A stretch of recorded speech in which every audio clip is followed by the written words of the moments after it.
যে কারণে অভাব পিছু ছাড়ে না। আমরা সবাই সচ্ছল হতে চাই, সফল হতে চাই। তা হতে গিয়ে আমরা নিজেকেই হারিয়ে ফেলি। আমাদের ওপর অর্পিত দায়িত্ব পালন না করে দুনিয়া অর্জনের মিথ্যা প্রতিযোগিতায় আমরা জীবন শেষ করে দিই। অথচ মহান আল্লাহ বলেছেন, আমি জিন ও মানুষকে কেবল এজন্যই সৃষ্টি করেছি যে তারা কেবল আমার ইবাদত করবে। সূরা জারিয়াত আয়াত ৫-৬। জীবনের পাগলা ঘোড়া আমাদের নিয়ন্ত্রণের বাইরে চলে যাওয়ার অন্যতম কারণ হল আমরা আল্লাহর দেওয়া নির্দেশনা ভুলে গিয়ে নিজেদের মতো করে সফল হতে চাই। তা করতে গিয়ে বরাবরই শয়তানের জালে আটকা পড়ি। ফলে কাঙ্ক্ষিত লক্ষ্যে পৌঁছতে পারি না। হতাশার মেঘগুলো আমাদের চারপাশ অন্ধকার করে দেয়।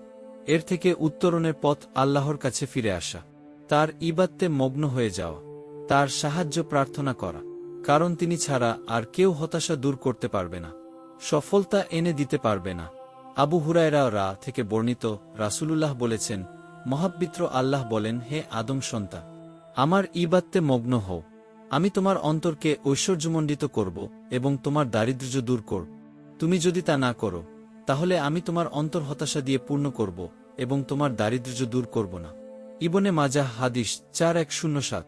অন্য বর্ণনায় আছে, আল্লাহ তাআলা বলেন, হে আদম সন্তান, তুমি আমার ইবাদতের জন্য যথাসাধ্য চেষ্টা করো। আমি তোমার অন্তর ঐশ্বর্যে পূর্ণ করে দেব এবং তোমার অভাব দূর করে দেব। তুমি তা না করলে আমি তোমার ২ হাত কর্মব্যস্ততায় পরিপূর্ণ করে দেব এবং তোমার অভাব অন্টন রহিত করব না। তিরমিজি হাদিস ২৪৬৬। কারণ যারা মহান আল্লাহর হুকুম অমান্য করে দুনিয়াকে প্রাধান্য দেয়, মহান আল্লাহ তাদের প্রতি রহমতের দৃষ্টি দেন না। তাদের আত্মিক শান্তি উধাও হয়ে যায়। তারা ব্যর্থতার সাগরে হাবুডুবু খেতে থাকে এবং ধ্বংস হয়ে যায়। প্রিয় নবী তার উম্মতদের এ ব্যাপারে সতর্ক করেছেন এবং এই মহাবিপদ থেকে উত্তরণের পথ বাতলে দিয়েছেন। আব্দুল্লাহ বিন মাসুদ থেকে বর্ণিত, তিনি বলেন, আমি তোমাদের নবীকে বলতে শুনেছি, যে ব্যক্তি তার সব চিন্তাকে একই চিন্তায় অর্থাৎ আখিরাতের চিন্তায় কেন্দ্রীভূত করেছে, আল্লাহ তার দুনিয়ার চিন্তার জন্য যথেষ্ট। অন্যদিকে যে ব্যক্তি যাবতীয় পার্থিব চিন্তায় নিমগ্ন থাকবে, সে যে কোনো উন্মুক্ত মাঠে ধ্বংস হোক, তাতে আল্লাহর কিছু আসে যায় না। ইবনে মাজাহ হাদিস ২৫৭। আমাদের উচিত দুনিয়া অর্জনের পেছনে জীবনটা নষ্ট না করে আল্লাহর সন্তুষ্টি অর্জনের চেষ্টা করা, পরকালকে প্রাধান্য দেওয়া এবং পরকালের প্রস্তুতি গ্রহণ করা। তবেই আমাদের সব হতাশা দূর হয়ে যাবে। আল্লাহ আমাদের দায়িত্ব গ্রহণ করবেন।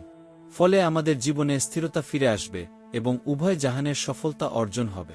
আনাস ইবনে মালিক থেকে বর্ণিত, তিনি বলেন, রাসূলুল্লাহ বলেছেন, যে ব্যক্তির একমাত্র চিন্তার বিষয় হবে পরকাল, আল্লাহ সেই ব্যক্তির অন্তরকে অভাবমুক্ত করে দেবেন এবং তার যাবতীয় বিচ্ছিন্ন কাজ একত্র করে সুসংহত করে দেবেন।